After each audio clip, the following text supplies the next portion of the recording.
ಇದು Sunday morning vlog. Summer start ಆದಾಗಲಿಂದ ನನ್ನ ಡೈಲಿ ರೊಟೀನ್ ಬೆಳಗ್ಗೆ ಇದೇ ಆಗಿರುತ್ತೆ. ಯೂಶ್ವಲಿ ಎಳ್ನೀರು ಕುಡಿತೀನಿ ಬಿಕಾಸ್ ಬಾಡಿ ತುಂಬ ಡಿಹೈಡ್ರೇಟ್ ಆಗಿರುತ್ತೆ, ಹೀಟ್ ಆಗಿರುತ್ತೆ. ಸೊ ಅದಕ್ಕೋಸ್ಕರ ಎಳ್ನೀರು ಮಸ್ಟ್ ಈ ಸಮ್ಮರಲ್ಲಿ. ಹಾಗೆ ತುಂಬ ಡ್ಯಾಂಡ್ರಫಿಂದ ಸಫರ್ ಆಗ್ತಾ ಇರೋರಿಗೆ ಒಂದು ಬೆಸ್ಟ್ ಹೇರ್ ಪ್ಯಾಕ್ನ ಕೂಡ ಹೇಳ್ಕೊಡ್ತೀನಿ. ಇದನ್ನು ಫಾಲೋ ಮಾಡಿ ಜಸ್ಟ್ 2 ವಾಶ್ಗೆ ನಿಮ್ಮ ಡ್ಯಾಂಡ್ರಫ್ ಕೂಡ ರೆಡ್ಯೂಸ್ ಆಗುತ್ತೆ.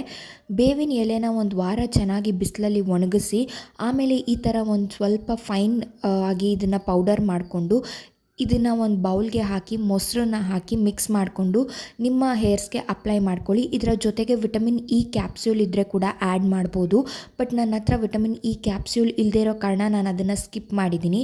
ಇದನ್ನು ಚೆನ್ನಾಗಿ ಮಿಕ್ಸ್ ಮಾಡಿಬಿಟ್ಟು ಅಪ್ಲೈ ಮಾಡ್ಕೊಬೇಕು. 1 ಅವರ್ ನಿಮ್ಮ ಹೇರ್ಸ್ಗೆ ಅಪ್ಲೈ ಮಾಡಿಕೊಂಡು ಬಿಡಿ. ಆಮೇಲೆ ನೀವು ಹೇರ್ ವಾಶ್ನ ಮಾಡ್ಕೊಳ್ಳಿ. ತುಂಬ ಒಳ್ಳೆ ಸ್ಮೆಲ್ ಕೂಡ ಇರುತ್ತೆ ನಿಮ್ಮ ಹೇರ್ಸ್. ಹಾಗೆ ನಿಮ್ಮ ಹೇರ್ಸ್ ತುಂಬ ಸಾಫ್ಟ್ ಅಂತ ಕೂಡ ಅನಿಸುತ್ತೆ. ಮೊಸರು ಹಾಕಿರೋದ್ರಿಂದ ಇದು ಹೇರ್ಸ್ನ ಸಾಫ್ಟ್ ಮಾಡುತ್ತೆ ಮತ್ತು ಫ್ರಿಜ್ ಏನಾದರೂ ಇದ್ದರೆ ನಿಮ್ಮ ಹೇರ್ಸ್ನ ಅದು ಫ್ರಿಜ್ ಫ್ರೀ ಮಾಡೋದಕ್ಕೆ ಹೆಲ್ಪ್ ಮಾಡುತ್ತೆ. ಕಮಿಂಗ್ ಟು ನೀಮ್ ಅಂದರೆ ಬೇವಿನ ಸೊಪ್ಪು ತಲೆಯಲ್ಲಿರುವಂಥ ಡ್ಯಾಂಡ್ರಫ್ನ ರೆಡ್ಯೂಸ್ ಮಾಡೋದಕ್ಕೆ ಹೆಲ್ಪ್ ಮಾಡುತ್ತೆ. ಇದರಲ್ಲಿ ಆ್ಯಂಟಿ ಫಂಗಲ್ ಪ್ರಾಪರ್ಟಿ ಇರೋದ್ರಿಂದ definitely it reduces your dandruff. ಹಾಗೆ ಹೇರ್ ಫಾಲ್ ಕೂಡ ರೆಡ್ಯೂಸ್ ಆಗುತ್ತೆ. ನಾನು ಈಗ ರೀಸೆಂಟಾಗಿ ಹಿಂದುಲೇಖ ಶ್ಯಾಂಪೂನ ಯೂಸ್ ಮಾಡ್ತಾ ಇದ್ದೀನಿ. ಬಟ್ ನನಗೆ ಅದು ಅಷ್ಟು ಇಷ್ಟ ಆಗಲಿಲ್ಲ. ಇದು ಒಂಥರ ಬ್ರೌನ್ ಕಲರ್. ನೆಕ್ಸ್ಟ್ ಇಂದುಲೇಖಲ್ಲೇ ಗ್ರೀನ್ ಕಲರ್ನ ಟ್ರೈ ಮಾಡಬೇಕು ಅಂತ ಅಂದ್ಕೊಂಡಿದ್ದೀನಿ. ಅದನ್ನು ಯೂಸ್ ಮಾಡಿಬಿಟ್ಟು ನಾನು ಡೆಫಿನೆಟ್ಲಿ ನಿಮ್ಮ ಜೊತೆ ರಿವ್ಯೂನ ಕೂಡ ಶೇರ್ ಮಾಡ್ಕೊತಾ ಇದ್ದೀನಿ. ಇದು one of the easy and simple hair pack. ತುಂಬಾ ಯೂಸ್ಫುಲ್ಲಾಗಿ ಎಫೆಕ್ಟಿವ್ ಆಗಿ ನಿಮಗೆ ವರ್ಕ್ ಆಗುತ್ತೆ. ಇದನ್ನು 1 ಅವರ್ ಆದಮೇಲೆ ವಾಶ್ ಮಾಡಬೇಕು. ಅಷ್ಟೊತ್ತಿಗೆ ನನ್ನ ಟು ಡೂ ಲಿಸ್ಟ್ನ ಮಾಡೋಣ ಅಂತ ನನ್ನ ಟು ಡೂ ಲಿಸ್ಟ್ನ ಒಂದು ಡೈರಿಯಲ್ಲಿ ನೋಟ್ ಮಾಡ್ಕೊತಾ ಇದ್ದೀನಿ. ಯೂಶ್ವಲಿ ಸಂಡೇಸ್ ಆಗಿರೋದ್ರಿಂದ ವೀಡಿಯೋಸ್ ಮಾಡೋದಿರುತ್ತೆ.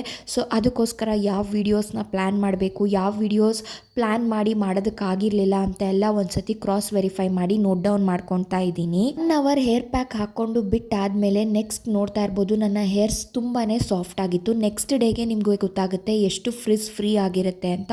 ಆಲ್ಸೋ ನನ್ನ ಸ್ಕ್ಯಾಲ್ಪ್ ಬೇಗನೆ ಆಯಿಲಿ ಆಗ್ತಾಯಿತ್ತು. But after applying this hair pack ನನ್ನ ಹೇರ್ಸ್ ತುಂಬ ಚೆನ್ನಾಗಿ ಅನಿಸ್ತು, ಬೇಗ ಸ್ಕ್ಯಾಲ್ಪ್ ಆಯಿಲಿ ಆಗಲಿಲ್ಲ. ನಂತರ ನಾನು ಲೆಮೈರ್ ಅನ್ನೋ ಒಂದು ಕೆಫೆಗೆ ಹೋಗಿದ್ದೆ. ಇಲ್ಲಿ ಪೇಸ್ಟ್ರೀಸ್ ಎಲ್ಲನೂ ಅಷ್ಟೇ ತುಂಬಾ ಚೆನ್ನಾಗಿತ್ತು, ತುಂಬ ಅಸ್ಥೆಟಿಕ್ ಆಗಿ ಇತ್ತು. ನಿಮಗೇನಾದರೂ ಅಸ್ಥೆಟಿಕ್ ಆಗಿರೋ ಒಂದು ಕೆಫೆಗೆ ಹೋಗಬೇಕು, ಫ್ರೆಂಡ್ಸ್ ಬರ್ಡೇ ಸೆಲೆಬ್ರೇಟ್ ಮಾಡಬೇಕು ಅಥವಾ ಜಸ್ಟ್ ಸೋಲೋ ಡೇಟ್ ಅಥವಾ ಡೇಟ್ಗೆ ಹೋಗಬೇಕು ಅಂತ ಒಳ್ಳೆ ಪ್ಲೇಸ್ನ ಸರ್ಚ್ ಮಾಡ್ತಾ ಇದ್ದರೆ you must try this place. ತುಂಬಾ ಯೂನೀಕಾಗಿ ಕಾಸಿಯಾಗಿ ಚೆನ್ನಾಗಿದೆ. ನನಗಂತೂ ಪರ್ಸ್ನಲಿ ತುಂಬ ಇಷ್ಟ ಆಯಿತು. ಫಾರ್ ದ ಫಸ್ಟ್ ಟೈಮ್ ನಾನು ಈ ಥರ ಒಂದು ಕೆಫೆಗೆ ಹೋಗಿದ್ದು. More than a cafe, it's like ನಂಗೆ ಏನು ಹೇಳಬೇಕು ಅಂತ ಗೊತ್ತಿಲ್ಲ, ಬಟ್ ಚೆನ್ನಾಗಿತ್ತು. ಬರ್ಡೇಸ್ಗೆಲ್ಲ ಒಳ್ಳೆ ಪ್ಲೇಸ್ ಅಂತಲೇ ಹೇಳ್ಬೋದು. ತುಂಬ ಕಾಮ್ ಆಗಿತ್ತು. ಯೂಶ್ವಲಿ ನನಗೆ ಆ ಥರ ಇಷ್ಟ ಆಗುತ್ತೆ. ಮೋರ್ ದ್ಯಾನ್ ಬ್ಯುಸಿ ಕೆಫೇಸ್ ಹಾಪಿಂಗಿಂತ ಈ ಥರ ಕಾಮ್ ಆ್ಯಂಡ್ ಕಂಪೋಸ್ಡ್ ಆಗಿ ಇರೋ ಪ್ಲೇಸಸ್ ನನಗೆ ಎಸ್ಪೆಷಲಿ ತುಂಬ ಇಷ್ಟ ಆಗುತ್ತೆ. ನನಗೆ ಎಷ್ಟು ಕ್ಯಾಪ್ಚರ್ ಮಾಡೋದಕ್ಕೆ ಆಗುತ್ತೆ, ಅಲ್ಲಿ ಏನೆಲ್ಲ ವೆರೈಟೀಸ್ ಇದೆ ಅನ್ನೋದನ್ನು ತೋರಿಸಿದ್ದೀನಿ. ಆ್ಯಂಡ್ ಇದು ಕಂಪ್ಲೀಟ್ ಒಳಗಡೆ ಈ ಥರ ಆಯಿತು. And this is how I got ready. ನನಗೆ get ready with my video ಎಲ್ಲ ಮಾಡೋದಕ್ಕೆ ಆಗಲಿಲ್ಲ. ನಾನು ಇಲ್ಲಿ ಬೆಲ್ಜಿಯಂ ಚಾಕ್ಲೇಟ್ ವೇಫಲ್ನ ಟ್ರೈ ಮಾಡಿದೆ. ಫಸ್ಟ್ ಟೈಮ್ ವೇಫಲ್ನ ಟ್ರೈ ಮಾಡಿದ್ದು. ಸ್ವಲ್ಪ ನಿಮಗೆ ಚಾಕ್ಲೇಟ್ ಇಷ್ಟ ಆಗೋದಿಲ್ಲ, ಎಗಟಾಗುತ್ತೆ ಅಂತಂದರೆ you should not try this. ನಿಮಗೆ ನಂತರ ಚಾಕ್ಲೇಟ್ ತುಂಬ ಓವರ್ ಇಷ್ಟ ಆಗುತ್ತೆ ಅಂತಂದರೆ ಯು ಮಸ್ಟ್ ಟ್ರೈ ದಿಸ್. ತುಂಬ ಚೆನ್ನಾಗಿತ್ತು. ಫಸ್ಟ್ ಟೈಮ್ ಈ ಥರ ಫ್ಯಾನ್ಸಿಯಾಗಿ ಏನೋ ತಂದಿದ್ದು ಅಂತ ಅಂದರೆ. And the taste was so yum. ನನಗೆ ತುಂಬಾ ಇಷ್ಟ ಆಯಿತು. ನೆಕ್ಸ್ಟ್ ಆರ್ಡರ್ ಮಾಡ್ಕೊಂಡಿದ್ದು ಫ್ರೆಂಚ್ ಫ್ರೈಸ್. ಇದು ಪೆರಿ ಪೆರಿ. ನನಗೆ ಪ್ಲೇನ್ದು ಇಷ್ಟ ಆಗೋದಿಲ್ಲ. Usually it's very much important to take yourself out because ನಾವು ಮನೆಯಲ್ಲೇ ಇರ್ತೀವಿ, ಹೊರಗಡೆ ಪ್ರಪಂಚ ನೋಡಿರೋದಿಲ್ಲ. ಒಂದೊಂದು ಸತಿ ತುಂಬ ಇಂಪಾರ್ಟೆಂಟ್ ಆಗುತ್ತೆ ನಿಮ್ಮ ಫ್ರೆಂಡ್ಸ್ ಜೊತೆನೋ ಅಥವಾ ನೀವು ಒಬ್ಬರೇನೋ ಹೊರಗಡೆ ಹೋಗೋದಕ್ಕೆ ಅಥವಾ ಹೊರಗಡೆ ಹೋಗಿ ಎಕ್ಸ್ಪ್ಲೋರ್ ಮಾಡೋದು ತುಂಬಾ ಇಂಪಾರ್ಟೆಂಟ್ ಆಗುತ್ತೆ.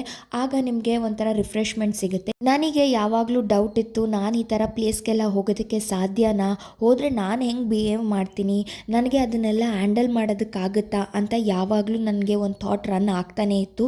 But once if you take yourself out there ನಿಮಗೆ ಎಲ್ಲ ಎಕ್ಸ್ಪೀರಿಯನ್ಸ್ ಚೆನ್ನಾಗಿ ಅನ್ಸೋದಕ್ಕೆ ಸ್ಟಾರ್ಟ್ ಆಗುತ್ತೆ. ಮನೆಗೆ ಬಂದು ನೋಡಿದ್ಮೇಲೆ ಒಂದು ಬ್ಯೂಟಿಫುಲ್ ಆದಂಥ ಪಾರ್ಸಲ್ ನನಗಾಗಿ ವೆಯ್ಟ್ ಮಾಡ್ತಾಯಿತ್ತು. ಕಲರ್ಸ್ ಕ್ವೀನ್ ಅನ್ನೋ ಒಂದು ಬ್ರ್ಯಾಂಡಿಂದ ನನಗೆ PR ಸೆಂಡ್ ಮಾಡಿದರು.